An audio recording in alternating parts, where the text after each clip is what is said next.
Okay. Okay, good afternoon, everybody. My name is Tom Pollard. I'm a biology professor and dean of the graduate school, and I'd like to welcome you to the fourth of our Company of Scholars lectures here at the graduate school for this year. This is a series of public lectures meant to expose the scholarship of our faculty here at Yale to a wider audience. And in that regard, we've had three very interesting lectures so far on completely different topics. The first one by Jacob Hacker had to do with public policy and wealth distribution in the United States. The second by Beverly Gage had to do with J. Edgar Hoover and the foundation of the conservative movement in the United States. The third one by Katie Lofton had to do with the impact of religion on parenting in the United States. So we have sort of a theme of connection between our academic work and the public for our lecture series this year. And I selected my friend Paul Tipton over here to give this lecture because he wrote a very thoughtful op-ed piece in the LA Times that was distributed to other newspapers by the LA Times on why the investment made by the public around the world through their taxes in this big physics experiment was worthwhile.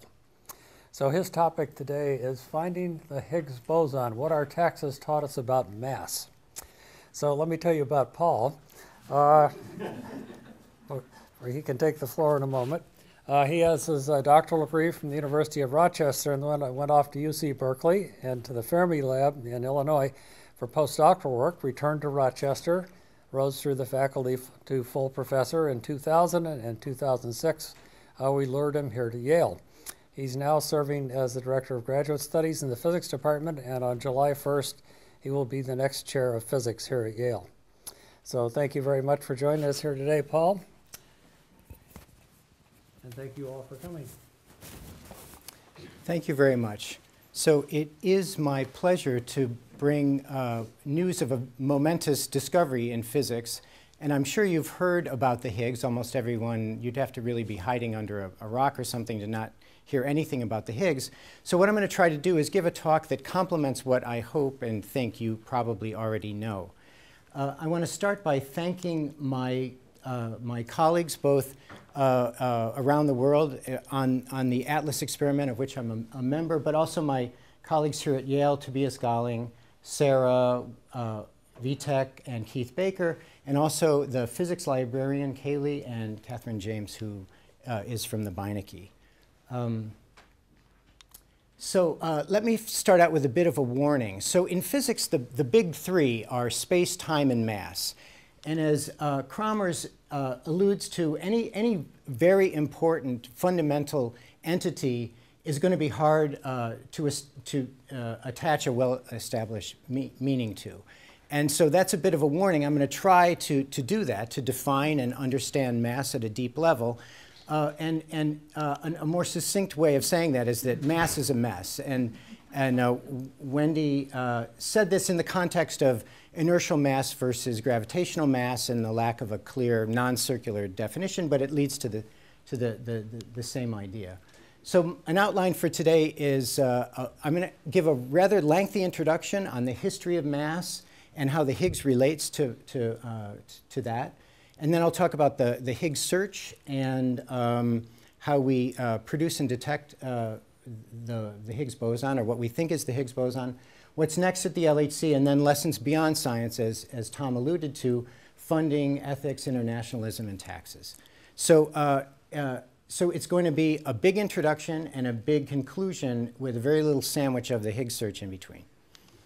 Okay, so a brief history of mass. So, and at the end, I'm going to give lots of opinions, and they're my opinions, and I apologize in advance if I offend anybody, but I'm going to give them anyways. So, and speaking of offending, I'm going to start the history of mass skipping over the ancients who gave us the theory of the atom, and start right away with Newton, who gave us a theory of mass that we could do something with, a quantitative theory with predictive power.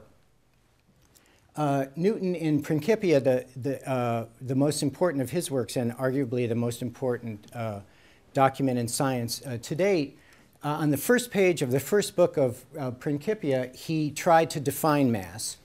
And he did so it's in Latin, of course. So it's quantitas materiae, which is matter, and one would translate what comes next as matter arising from its density and volume conjointly. So the problem with Principia is that it's in Latin for the first, that's the one problem. The second problem is that it's basically math, but it's written in words.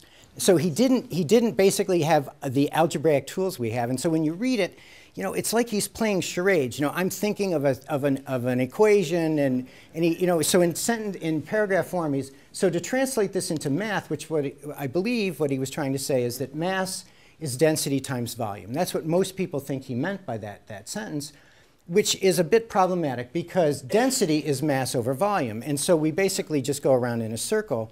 And our confusion about mass, I think, can be traced back to this beginnings where Newton stumbled over to himself. Now, Newton then went on to, with putting aside this circular definition, he used mass to get us F equals ma, and m being the sort of the charge of the gravitational force. And operationally, we now can define mass, right? Mass is our ability to resist acceleration because F equals ma. If you've got a big mass, you can have, for a certain applied force, your acceleration will be less. And similarly in the gravitational equation. So you can get somewhere with a circular definition, it turns out. So, so we owe to Newton a bit of our confusion. Now, let me see.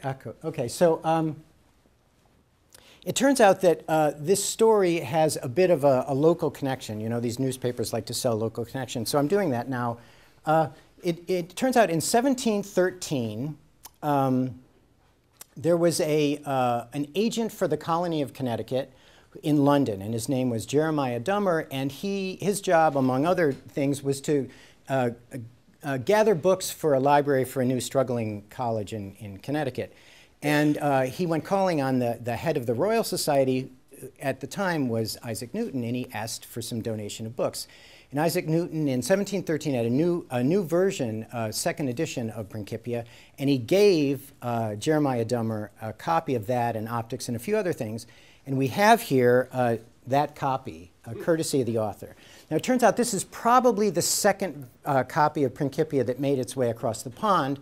The first went to the colony of Pennsylvania, and it was bought by James Logan. So they had to buy theirs, and we got ours for free, so that's good.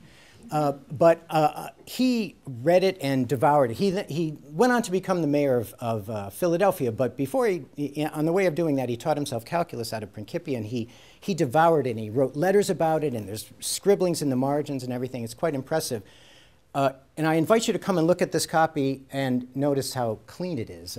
So either we're better to books or we ignored this thing for many years, I don't know, but we shouldn't ignore it anymore. So come in and appreciate the fine drawings and great work that it is. Okay, so after Newton, the chemists, Lavoisier and others, through studies of chemical reactions, came to believe that the mass of the initial state of any chemical reaction would equal the mass of the final state, even though the initial state might be carbon and oxygen, and the final state might be CO2. And so that in their language, mass was neither created nor destroyed, which we now know is not completely true, but back then it was a pretty good approximation. The other thing that they came upon was that their view was that mass was inherent, an essential product of an object or a material.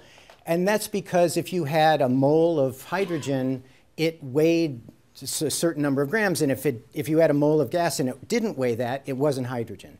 And so, mass is an essential feature of each element, and it is viewed as such. Now, to make any more progress on the history of mass, we actually have to step back.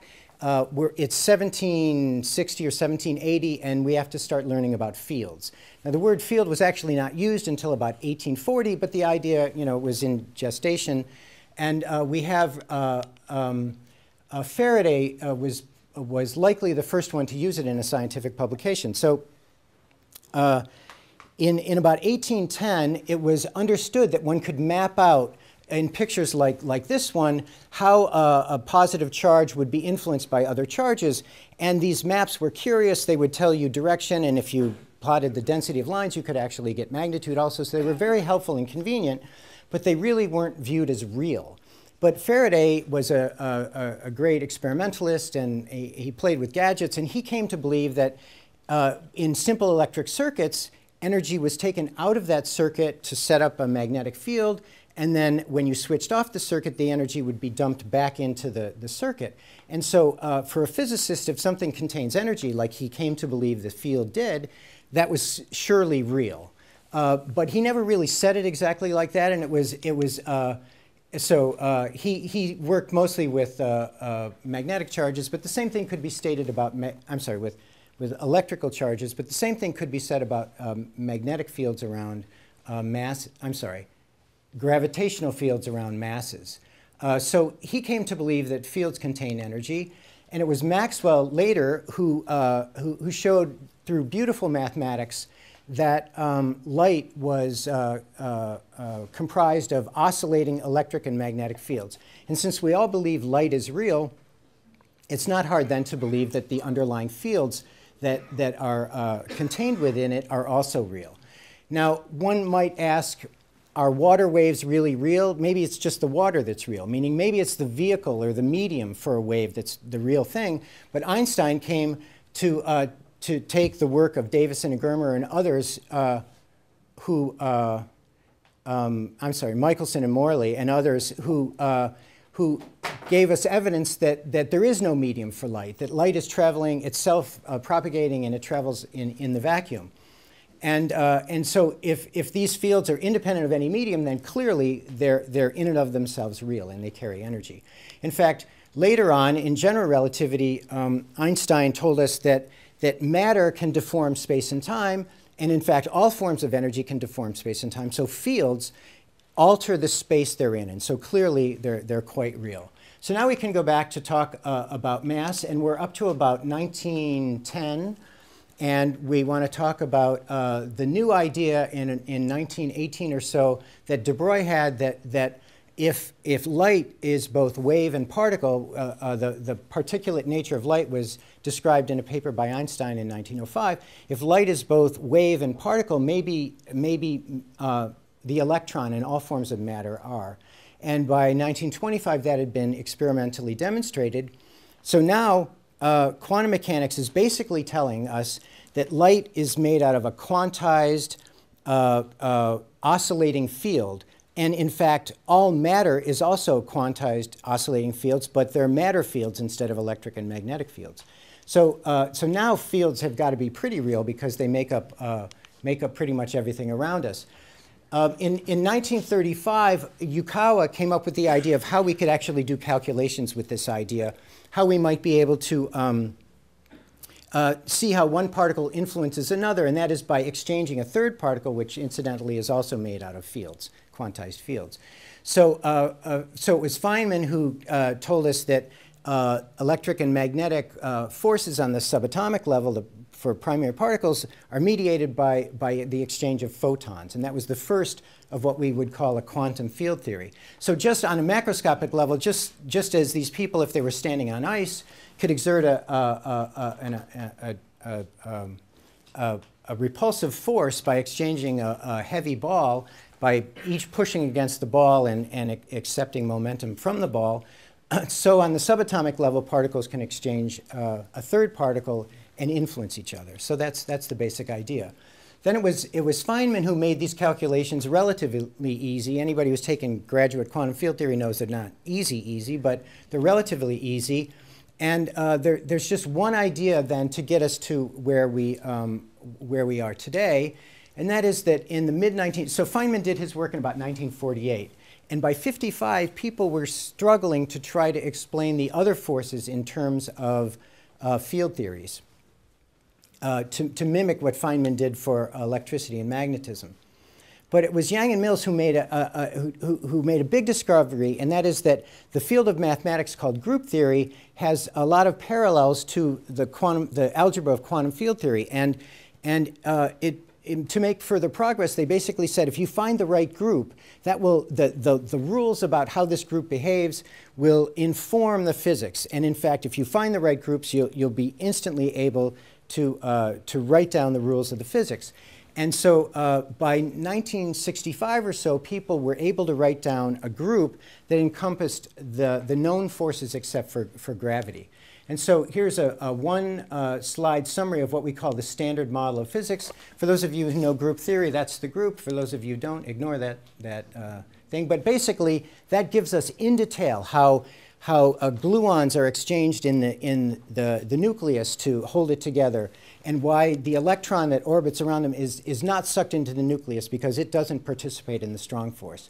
So here are the building blocks of the standard model: the quarks, the 6 purple quarks here, the green leptons, the electron and its sort of heavier companion or sibling, the muon, which decays into the electron, and then the tau, which is even heavier and can decay into the electron of the muon, or in fact, it's got some other options that it can do. And here are the mediators. The photon mediates the electromagnetic force. The gluon mediates the strong force within the nucleus. And then the very heavy W and Z's mediate the weak force. So that's sort of a map. You know, it looks very kludgy and qualitative, but it works in detail, and it's made thousands of predictions to very accurate predictions, precise predictions that appear to be accurate also. So, but there is one last problem, and this problem is that this theory of matter, of how matter organizes itself, wants everything to be massless. And that's actually a problem, and I think it deserves a very big, frowny face. So the problem is, and this can't be swept under the rug. We can't just say, well, you know, the masses are all zero, and we're going to paste a mass in there, because there's certain things that happen, certain symmetries that have to be obeyed that if you give the particles mass, you know, it's very bad. So everything wants to be like the photon, made of fields, but fundamentally having no rest mass. But the idea, the fix, is to propose a ubiquitous field that's everywhere, since massive objects have mass wherever they are.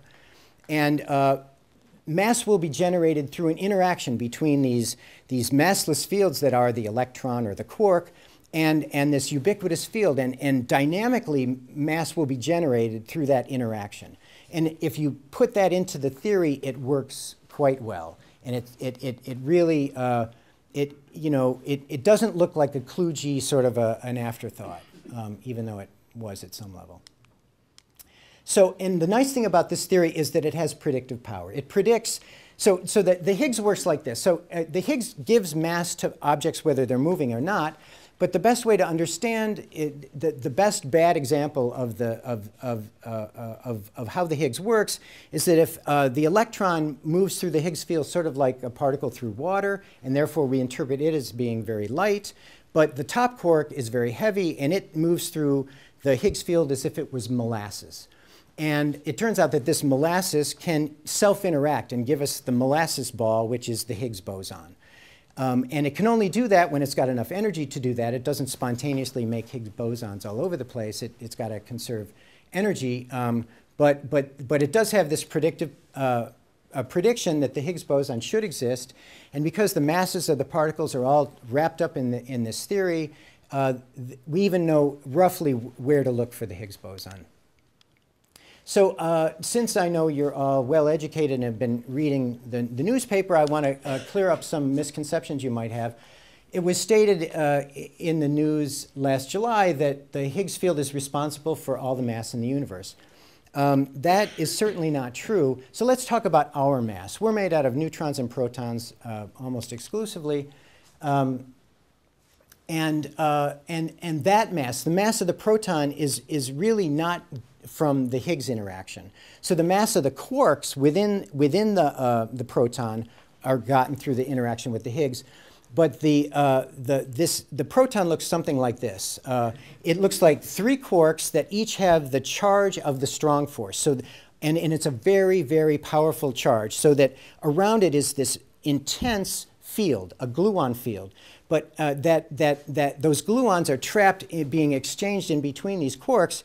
and trap the quarks within the proton. But this huge amount of energy via special relativity is interpreted as mass. So here, equals mc squared is really the E of these fields being interpreted as an m. And that's really what the proton is. Only about 10% comes from the quarks, and most of that is the strange quark that isn't really one of these three. Okay, so that's that. So now you might ask, the astute listener might ask, how is it that these massless fields can give a massive object? Well, the answer is Einstein said it could, and so therefore it's got to be true. But let me give a better example. Suppose we had a mirrored box and a laser pointer, which we have, and we take two mirrored boxes. So on the inside of these boxes are all mirrors, and there's a little hole. You can't really see that, but there's a little hole right there. So we shine our laser pointer into one of them, and lo and behold, it will get heavier. Now, it turns out if you try this with my laser pointer, it turns out it would take between 100, 500 years to pump enough energy into that box to make it sort of a microgram heavier. So you don't want to try this at home, anyone. But it turns out that people, Jack Harris, who's a very clever experimentalist here, is thinking about ways to do something similar to this, and that is very exciting. So to summarize so far, in 1810, the word field hadn't really been used in physics, but we did sort of map out field lines, and they were a mathematical convenience, but not thought to be real. And by 2013, and of course mass was certainly thought to be real in 1810, but now we think that everything that's real is comprised of fields, so both matter and light. And that mass is dynamically generated. So your mass is generated from instant to instant as quarks are swarming around the proton being emitted and absorbed. As gluons are being emitted and absorbed by the quarks in real time. And all the mysteries of this are sort of swept up into this ubiquitous field that's everywhere. And this is sort of the second time we've had one of these fields that lives everywhere. And many physicists don't really like it, but we're stuck with it. And if this theory is correct, we're correct is it somewhat in quotes because it might be a low energy approximation or something like that. It might be replaced someday, but if it holds together at all, then we ought to find the Higgs boson. So how do we go about finding the Higgs? Well, I've implied that the Higgs is very unstable. It lives about 10 to the minus 25 seconds, which is pretty darn quick. So you can't just go out and dig up half of western Pennsylvania and put it through some machine and sort it and look for Higgs because they're not going to be there. But you can make them if you've got enough energy. So what we do is take counter-rotating beams of protons with very, very high kinetic energy, and we collide them head-on, and that energy then is available to make mass. So again, we're using E to mc squared, taking our kinetic energy and putting it into mass. And that mass can do many things, but one of the things it can, that energy can do many things, but one of the things it can do is make a Higgs boson. The accelerator is the LHC, and here's sort of a schematic representation. So this is the Geneva airport, and this is Geneva. And you can't really see the ring as you fly in because it's about 200 meters underground. But this is what it would look like if you had X-ray vision. So there are 4 big experiments, and Yale is involved in 2 of them, the Atlas experiment on the upper right and the Elise experiment that Helen Keynes and John Harris are involved in. So, and the collision energy at maximum will be 17 TeV, or 7,000, 7 TeV per beam, 14 TeV for the total, and that's and a proton weighs about a GeV. So this is like 14,000 times the energy of a proton. So let's just walk through some of the details. This is an amazing machine, one of the largest machines in the world. It's in a 16-mile tunnel that's underground. It's basically a 16-mile ring of superconducting magnets that are all at about 2 degrees Kelvin. It takes about 96 tons of liquid helium to keep them that way. Here's a picture of one of the last magnet being lowered down in April of 2007 through one of the access shafts. And here's a picture of the final assembled magnets, and you can see the gentle curvature and the person riding in the tunnel just because he can. Now, the main thing about the LHC is that it's an amazing machine, and we want to use it again and again and again. So we want to make sure that when we put beam in it, we've got an exit strategy for how to get the beam out safely. So that's a big task, because when particles are going very close to the speed of light, you can really, they can hold a lot of energy. And so if we have the LHC filled to capacity at design energy, it has the energy, the equivalent kinetic energy of a 747 during takeoff.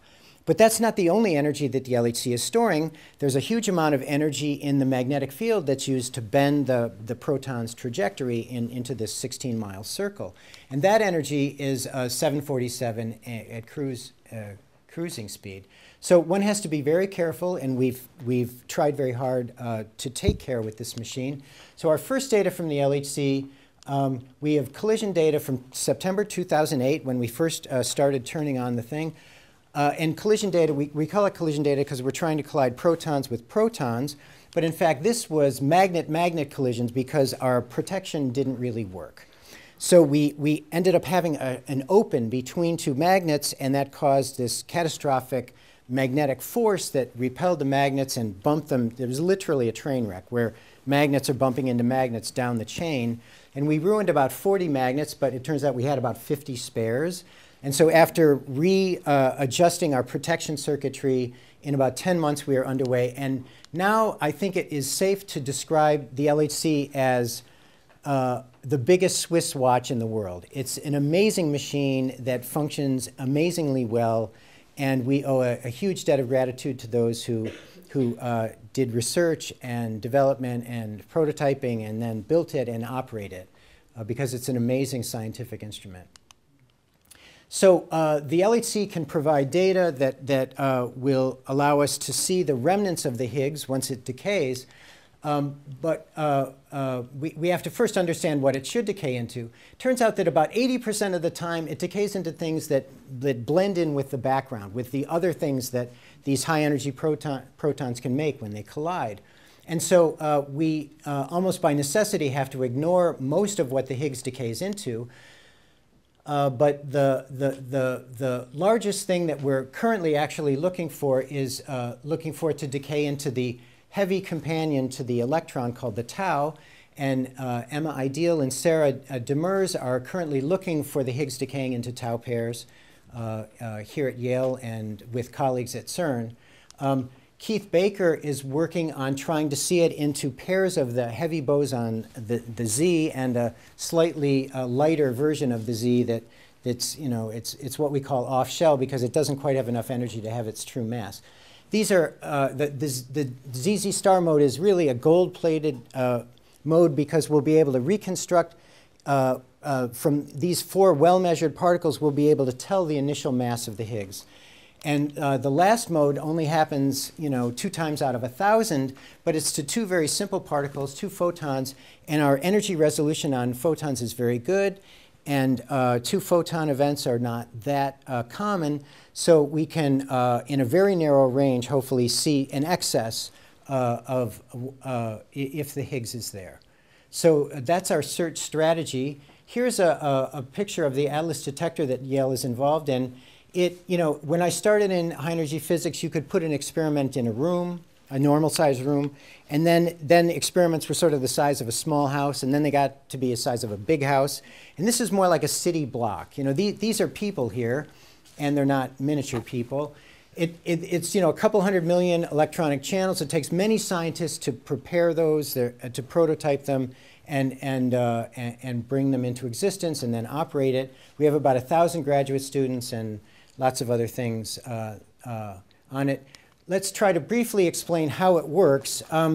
We try to learn different things about the particles in different regions. So in the innermost region, we try to let the particles pass through without absorbing them, but sensing them through very thin wafers of silicon, for example. And so we track the particle there. In these regions where we've got calorimeters, we try to absorb the total energy of the particles. And by whether early or late, we can learn about the particle's identity. And we can learn about whether it's charged or not by whether it left a track in the tracker. And if particles made it all the way through, left a track, and hits in the outermost layer, we know that that was very likely a muon. And a neutrino escapes our detector, leaving no trace. But we know that momentum had to be conserved. So by everything going to one side, we know the neutrino had to go in the other direction. So that's basically how we do our business. CMS is sort of our rival and companion experiment. It's much smaller, but it's more dense. So there you can see. I don't really have time to talk about this. I know my colleagues at CMS will probably be miffed at me, but nonetheless, we have to move on. So CMS is smaller, but it's more dense. It weighs about 30% more than the Eiffel Tower. So this is the compact detector. Atlas, it turns out, it weighs about 80% of the Eiffel Tower. And had we known that this slide was going to be shown all over the world, I'm sure we could have brought 20% more mass to the problem and exceeded the Eiffel Tower, but that might have been a waste. So the search itself starts with producing the LHC. So the unfortunate news is that we only produce a Higgs 1 every billion interactions. So we're going to be searching for the needle among many haystacks, and it will be hard to find. In the data collected in 2011, we produced about 70,000 Higgs, and you'll know that we can only play around with a few hundred of those and really extract them. And unfortunately, again, we don't get 10 to the 15 individual interactions. We get about 10 at a time that overlay, and that's problematic. In 2012, we did a little better. We got many more Higgs, but of course, we had 20 interactions per beam crossing as a cost of the higher intensity beam. And as I said, only about 0.2% of all the Higgs produced end up being significantly above background in some mode that we can definitively identify. So here's an example. This is a picture of just the inner part of the Atlas detector. So this is about 20 centimeters across, maybe 25 centimeters across. And each of these planes here is sort of like the focal plane of your digital camera. But it's not really taking an optical image. It's more just looking for a particle to pass through one of the pixels and give a current pulse. And it has to do that every 30 nanoseconds or so. So it's a very fast camera. And this is what we hope to see: H decaying to 2 Zs that then give you something like 4 muons. So here are the 4 muons. And then here are some other tracks that it gave. But it's relatively clean. But unfortunately, what we see is this, where there are 10 other additional events over top it, and these curly circles come about because all this is in a solenoid. So, what we're looking at is proton into the board, proton out of the board. The interaction would be there. And we're sort of looking at a cross-section of what happens as things fly out from that interaction region. Now, we can turn the thing sideways and look sort of along the beam line. And we can see that these vertices separate, and that really helps us clear up this problem because we can identify which tracks go with which vertices. And here we've clearly identified a vertex that has 2 very energetic tracks that come from a Z boson decay. With these sorts of techniques, we can begin to extract Higgs from the background. So we use control samples to a great extent. So this thesis comes from Yale's first PhD on the Atlas experiment, Jennifer Xu. And it shows the reconstruction of the Z boson when it decays into 2 electrons. And the solid line is our computer prediction, given what we know about the physics and Feynman's rules, versus what we observe in the data and the points. And you can see the agreement is quite good. And that gives us confidence that we understand the tracking chamber that was used for this and the calorimeter and our rate of detecting electrons and so on. Now, with much more, oops, I missed something. Something got deleted. Oh, all right. Well, we've collected millions more bigger samples than this, and with it we've been able to access just this tail of the distribution and look at this distribution over 5 orders of magnitude and see that it also agrees. And if our resolution, if our detector resolution wasn't correct, that would not be correct, and so on. So we can really get to the point where we're confident that if the Higgs existed, we would see it. So then we go and look at the data, and these data are from the Atlas experiment in the mode where we're looking just for 2 photons in the event, and of course there'll be lots of other things. And through the clever use of background samples, we can get the shape of what the background should be in the absence of signals, and then we can subtract that off, and that's what we have here. We've got the data points are these data minus this dashed curve, and you can see that that it fits nicely to an experimental, to the prediction of what we'd expect our resolution to be if this object was 125 GeV Higgs. We see an excess of about 440 events in this sample.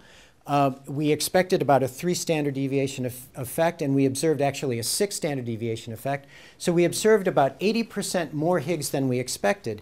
But we have uncertainties in our efficiencies and many things that make us less sure that 80% is not a statistical fluctuation.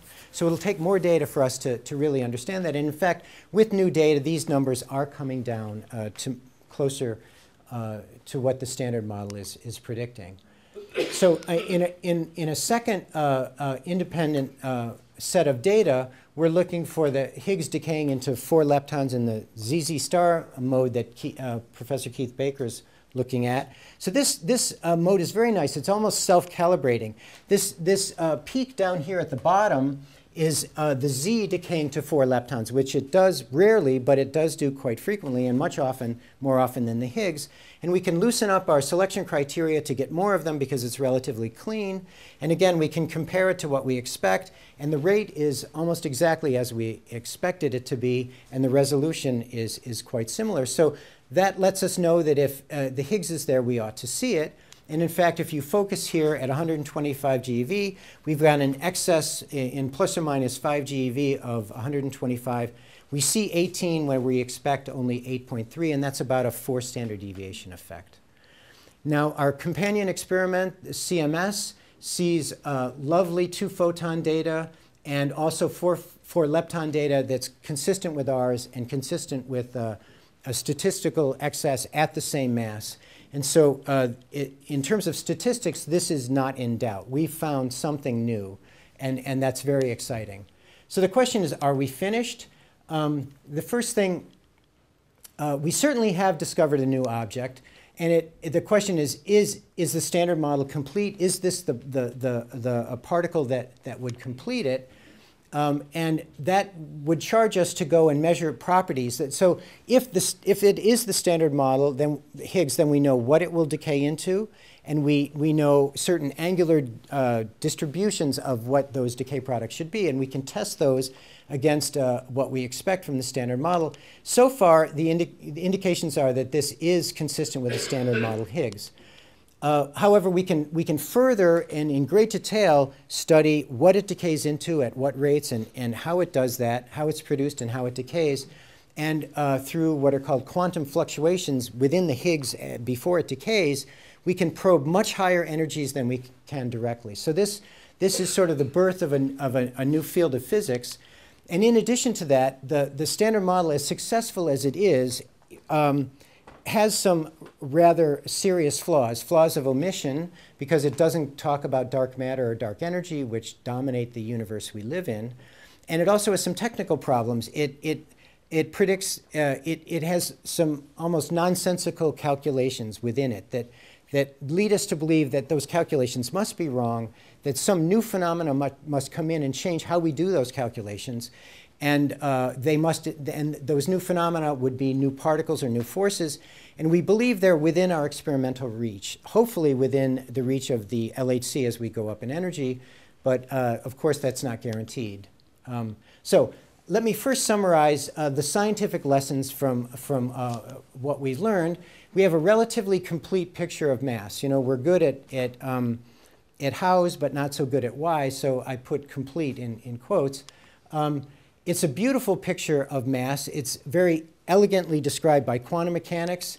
In 1810, mass was real and fields were math, and now everything is comprised of quantized fields, and mass is not inherent, it's dynamically generated. In fact, it's calculable. If you input the proton mass to QCD calculations, you can get the spectrum of sort of excited states, of excited protons, baryons, they're called, in detail, and it's quite exciting. The last piece of the puzzle, the Higgs boson, is really a huge experimental tour de force, and preceding it an incredible intellectual tour de force. The Standard Model does contain flaws, and in addition to using this new thing, the Higgs, as a scientific laboratory, we're hoping to find something new beyond the Higgs. So now we switch from what we know to what I think. An ode to internationalism. So this big science project was done internationally, and in doing so, we avoided everybody having one of these in their own backyard, which certainly avoided duplication of costs. It costs about $10 billion, so you don't want to do this in every backyard. We spread the financial burden as broadly as possible. Almost every taxpayer on the planet had skin in the game. Taxpayers in China, India, you know, everywhere, the US, South America, almost all taxpayers contributed. It helped us develop patterns of international cooperation in a relatively non-controversial site, right? So we're not trying to do a treaty to control global warming or something even more complicated, like maybe trying to cite the Olympics or something. We're just trying to do a science project together, but yet, of course, to do it, we all have to have visas from our countries and so on, and we have to cooperate and so on. So it's a good way for us to intertwine the fates of many countries, and I think we did that because we all wanted this to succeed. And what's really nice is that everybody owned the results, right? This isn't an American result. It's not a Western result. There are, you know, some 100 countries represented in this discovery. So everybody owns it as it should be. So, an ode to taxes. Taxes are what we pay for civilized society. Oliver Wendell Holmes. I think curiosity-driven research is an excellent use of our common resources, which is to say taxes. It allows us to spread out these things that are potentially not very practical. So high-energy physics has given, and CERN have given the world many great things, from the World Wide Web to, you know, whatever. But if one wanted spin-offs, you wouldn't start by saying, let's find the Higgs boson. I'm sure we'll get a lot of spin-offs that way. You'd spend your money differently. So this is really motivated by curiosity, by the human condition, which is curious about our surroundings, and the beautiful world we live in, which seems appropriate to study. The alternatives to doing this curiosity-based research with taxes is to not do the science at all, which is certainly a possibility, or to try to find corporate sponsors, you know, if that's even possible. But of course, there you're mixing for-profit and not-for-profit entities, and that could get very complicated. It might be how this takes place in the future, but I think that's I think that could be very messy. So then we can ask, has this been worth it? So being a taxpayer, it probably cost you a couple dollars over the last two decades of your tax money to find the Higgs, and I hope you found it worthwhile. So it's cheap compared to the cost of a movie ticket. Think about it that way. And it was spread over 2 decades, so that's good. Now, Robert Feynman, as he was trying to justify Fermilab, which was built in the 70s, said that Fermilab, or high-energy physics, has nothing directly to do with defending our country except to make it worth defending. He was trying to argue that we should build this accelerator lab instead of another defense lab. And I think that's true. This money is worth it because it helps us do what humans like to do. We are innately curious, and if we're busy being curious, we're not killing each other. There's a lot of good things that come out of us being curious. So you could ask about opportunity costs. So given other global needs, can the planet afford this quote-unquote frivolous activity? And this question was raised to me because after the op-ed piece that Tom mentioned, I got some blowback, basically. Many people thought this op-ed was very self-serving, which of course it was.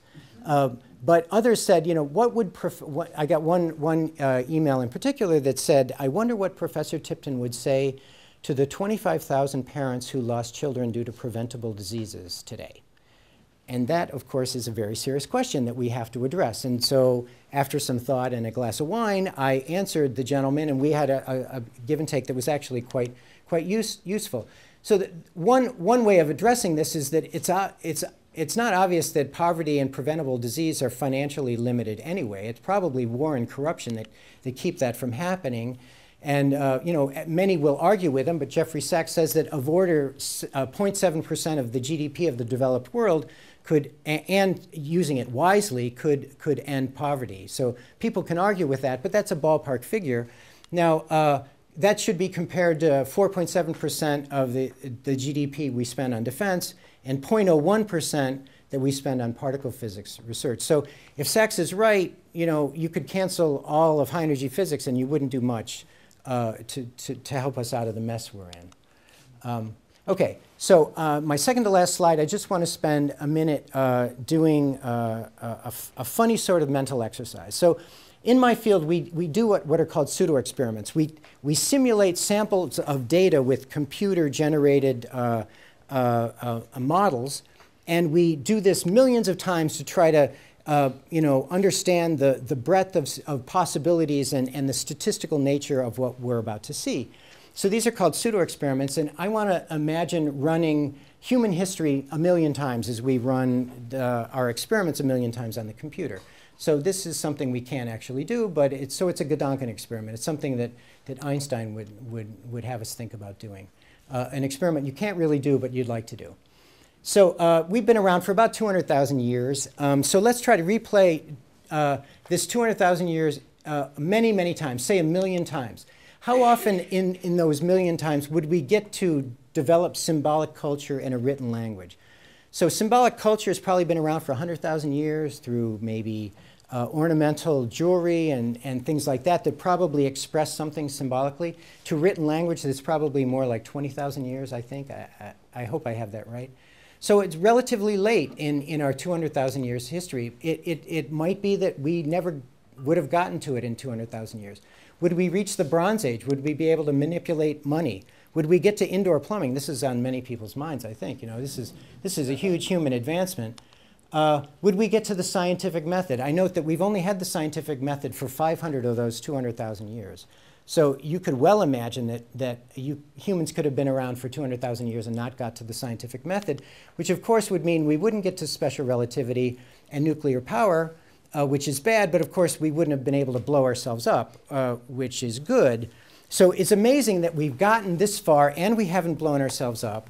And then we went further, developed quantum mechanics, quantum field theory, predicted the Higgs, and then we're able to have the affluence and permission of society to go out and spend the billions to bring it about. Now, of course, this is very physics-centric. You know, the mechanical engineer would say that, you know, how often would we get to the development of the wheel, and how often would that lead to the Segway, and so on. But in physics, this is how we look at the world. And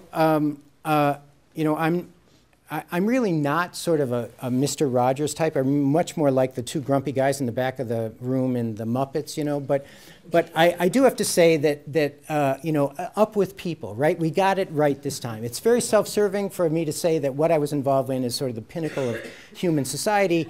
And believe me, I know that there's a lot of sausage made in high energy physics. There's a lot of politics and backbiting, and you know, it's not all wonderful. And you know, we certainly express all of the emotions and actions and abilities of human behavior, but we at least helped us to a common goal of this scientific discovery. So to summarize, I don't know why. So beyond the science, so here's to summarize my opinions. the Higgs discovery was quite global. So I don't know why I thought that a scoreboard was an appropriate way to finish this talk, but this is a scoreboard that you might appreciate. So the Higgs discovery was quite global, and that's score 1 for international cooperation and 0 for sort of nationalistic rancor and so on. It was supported by practically every taxpayer on the planet. So score 1 for the glories and virtues of taxation and a 0 for hyper-individualism. It was brought about without corporate sponsorship, and so it's the Higgs boson. It's not the Microsoft boson, which, you know, it could have gone that way. So I think that's a good thing. Human curiosity trumped all. We were able to get beyond ourselves and do something that at its root is based in curiosity and not you know, the profit motive or other human activities that are perfectly fine. So strike 1 for human curiosity and 0 for motives lower on Maslow's hierarchy. So what about opportunity cost? Well, one for big science and 0 for everything else. For example, eliminating curable diseases. But I think that's a false dichotomy. I don't think that we have to make that choice, and we have enough resources to do it all, or to do at least those two. Thank you very much for your attention.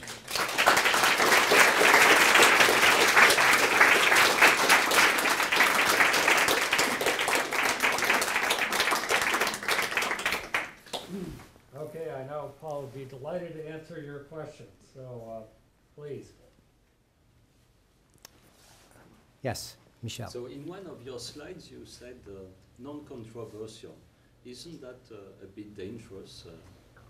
If there is no more controversy in science, what did I? Cannot be any progress. In what context? Oh, so Michelle is asking me on one slide I said something was non-controversial. So I don't remember writing that down. Well, I deny it. In fact, I think you said this in relation to the unity of the team. It was teamwork and it was non-controversial. Oh no! What I meant was that what we were doing was not controversial, like trying to put a treaty on global warming.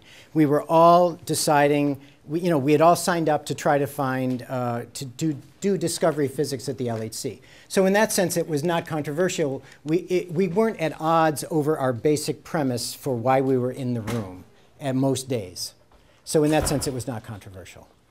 But the concepts are still allowed to be controversial. It was absolutely, I mean, many of us, I have to go on record now as saying that I never thought this thing was there. The Higgs just felt too weird. You know, we're going back to the ether, right? This ubiquitous field that's everywhere. I don't like this idea at all, but it's there, and it actually is quite elegant, even though I don't like it. And so, and it's probably true. So yes, I think there were many dissenters in the room, but all of us wanted to know the answer. You know, I think there certainly were biases, and hopefully we put those aside. Yes? Could you explain again how the Higgs field gives some things mass and not other things? So the Higgs field gives all elementary particles, the quarks and the leptons, the W and the mediators, the W's and the Z's, but not the photon. It leaves the photon alone. It gives those absolutely fundamental entities their mass.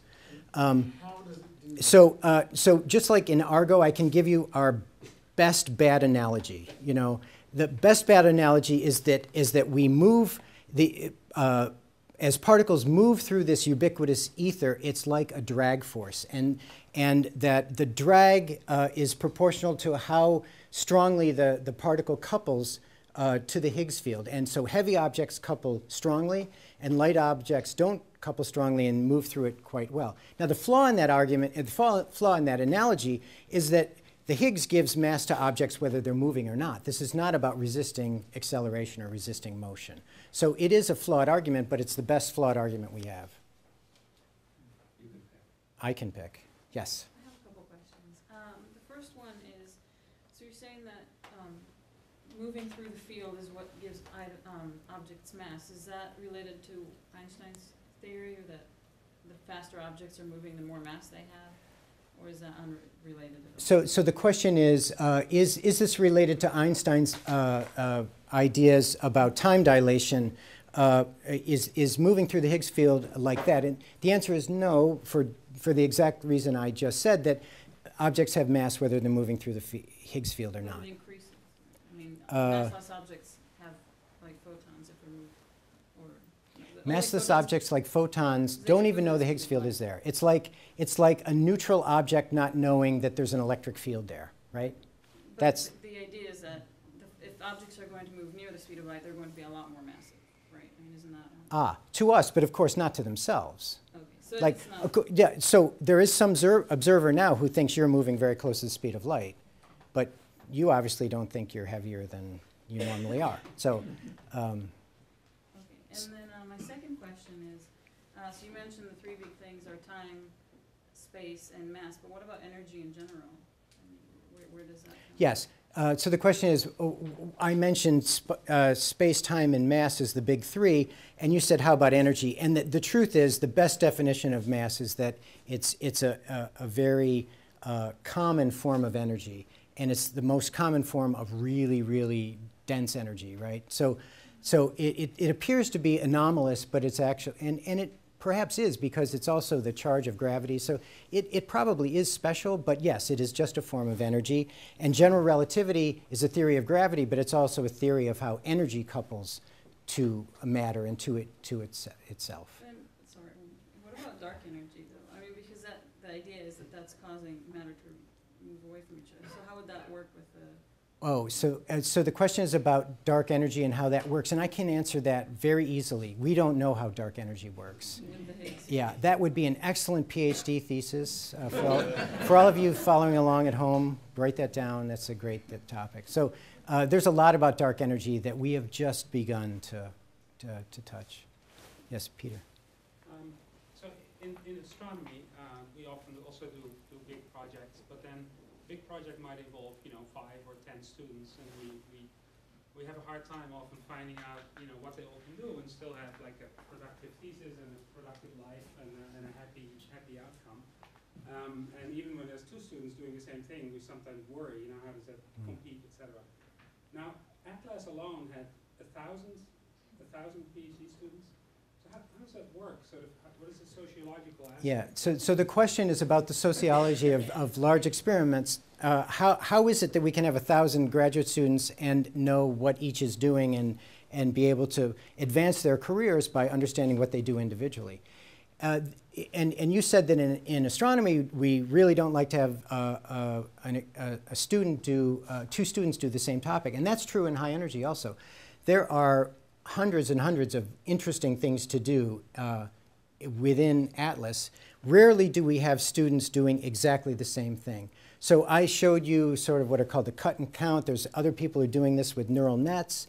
There are people looking in the various decay modes. There are people who wrote a thesis on the first part of the data and now postdocs. So you can divide it up many ways and have individual ownership of work and ideas and so on.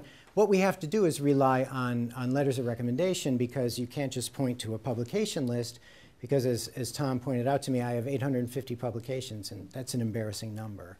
With how many authors per? Yes, the papers per author, I'm pretty low. So when Atlas publishes a paper, we have of order, is it about 2,000 names signing it? So on many of those papers, I only own like 1/2000th of the paper, so it all works out. Yes. This is another sociological question. So we've got all these different experiments going, postdocs working and predocs working in 2 different experiments. At some point, the decision is made to make the announcement. And I remember I have a future son-in-law who works there, being there a couple days. How do they make the decision when to make that announcement? So the question is, how do we know what sets our schedule, basically? Why is it we made an announcement at a certain time? So there are certain high energy physics is highly ritualized. We have these conventions and conferences every year, and you go there and pay homage and stuff. So our schedule revolves around these conferences. So then the accelerator sets its schedule around these conferences. And so then the accelerator, when they give us the data, is set so that we have a big slug of data right before these conferences and can analyze it. And so it's sort of self-fulfilling prophecy that we get big results before big conferences because that's how we've designed it. And why these conferences happen to be the lucky ones, it gets kind of crazy, but that's basically what's going on. And we try to give data, and lots of big conferences come and go without major discoveries. It's when you get that big slug of data before an important conference and everybody's ready. Catherine. I had a really general humanist question, and that's if you have a Newtonian worldview of sort of a view that measurements can be observed and reliable laws by which the world can be understood, and then you have an Einsteinian worldview of perspective, what would the Higgs Bosonian worldview be? The philosophical implications. That's very interesting. These experiments. That's very so the question was, Newton gave us a certain way of looking at the world, sort of the classical, the world is a well-made clock, and then Einstein sort of brought in relativity, and that it depends on your perspective. So what philosophy would be informed by the Higgs? That is really an excellent question. Let me know when you get an answer. I'm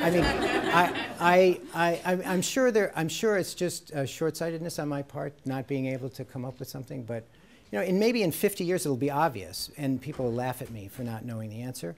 But I don't. It's sort of the quantum view, I guess. But do any of the other physicists in the room have an answer?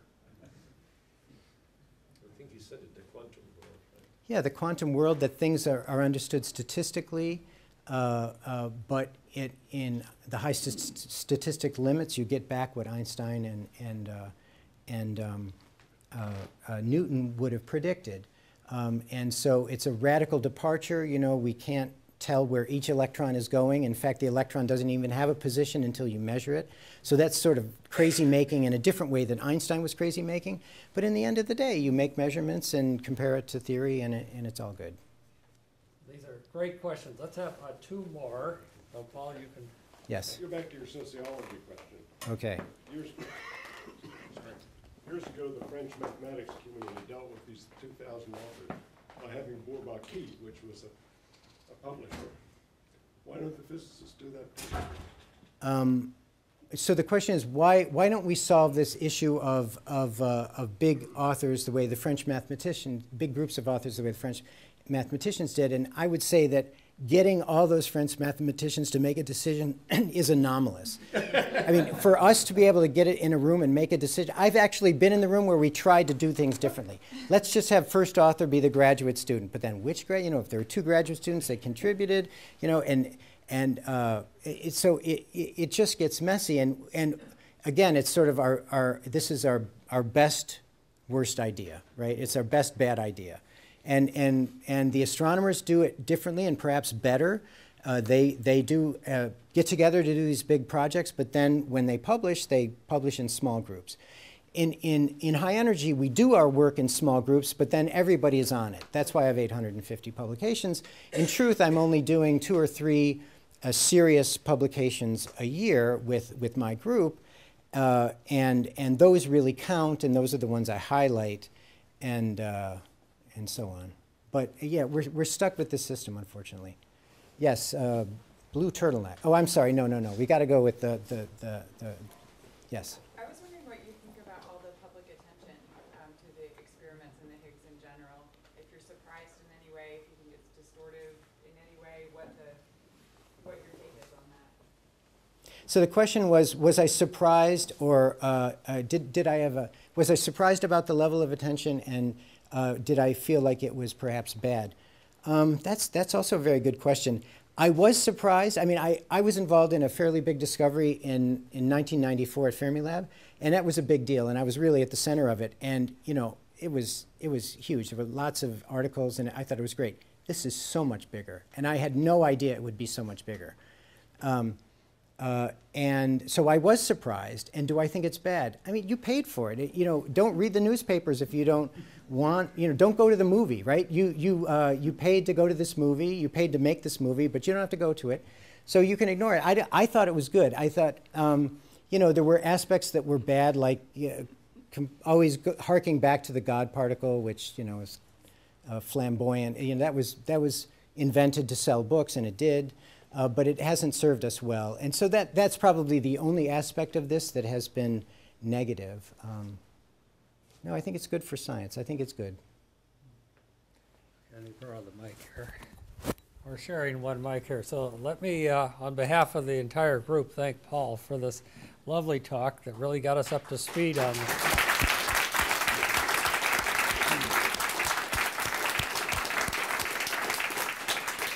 And then let me invite you to a reception, which will take place next door in the common room. But on your way out, I suggest you come by and take a look at this book up here. I thought I would never see a copy of this book in my life. And it's sitting right here. In fact, I'm touching it right now. Yale has many, it turns out. We've got copies of the first edition. We've got unbelievable things. Anyway, this is one of the great